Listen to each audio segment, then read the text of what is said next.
И днес е време за 3 безполезни факта, които са интересни, но едва ли някога ще ви потребват. Първият факт е свързан с това, че повечето хора не знаят кое е най-смъртоносното животно на Земята. По-малките деца биха казали, че това е акула, лъв или нещо друго. Но всъщност най-смъртоносното животно на Земята е комарът. Това е така, защото комарът заразява хората с различни видове трески, малария и други смъртоносни болести.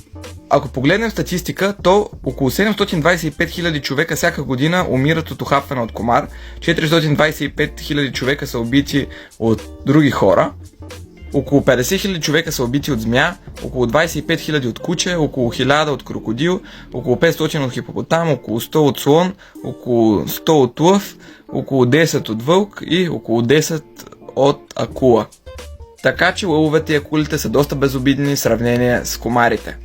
Ако кажа други факти, видеото ще стане много дълго, така че няма да са 3 интересни факта, но нищо. Благодаря, че гледахте и до утре.